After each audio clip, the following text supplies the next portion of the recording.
team that brought you Wallace and Gromit now bring their first full-length animated feature, Chicken Run.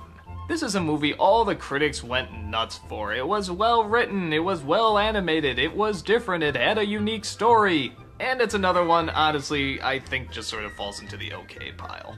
But that's not bad, it's just okay. Why? Well, let's take a look. On a chicken farm in England, one little hen tries as hard as she can to escape every day, but is constantly caught and thrown back in.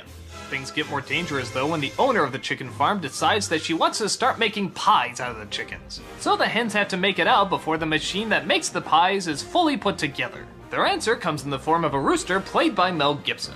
He claims that he flew into the pen and that he can teach the chickens how to fly as well. The only downside is his wing is broken, so he can't teach them right away. But he spends their time trying to verbally show them how to do it. But the clock is ticking away as they get closer and closer to Pie Day. It's a race to see if they can get out a la Great Escape style before the owner can turn them into mincemeat. It was really great seeing this animation team finally do a full-length motion picture, and showing that they can pull it off and still have it be very entertaining. Its comedy is a little different from, say, something like Wallace and Gromit, which was a little bit more quiet at times. This one is constant dialogue and constant visual jokes. But in a sense, it has sort of the same feel as Wallace and Gromit, as it's not always trying to make you laugh every second. It'll take time just to have a character breathe and talk about however they're feeling.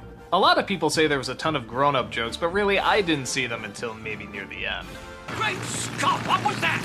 A Klingon, Captain!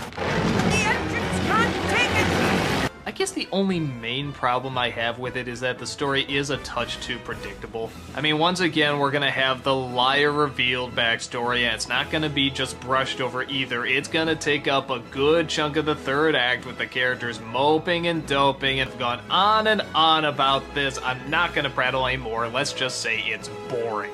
And I don't think the jokes are quite strong enough to make up for such a lackluster part of the movie. But like I said before, I still think it holds up as being okay. It is still very creative, it's got some memorable characters, it does have some good lines. The stop motion animation is always great to see. I mean, this team always does a wonderful job. It's bright, it's colorful, it's mostly upbeat. It's very imaginative at times, and it has one or two bits for adults too. Had it not gone for the liar revealed story arc and maybe thought a little bit more out of the box, I would have liked it a lot more. But I still think it's a decent flick. It's got just enough for kids and just enough for adults. I think it's worth at least a viewing.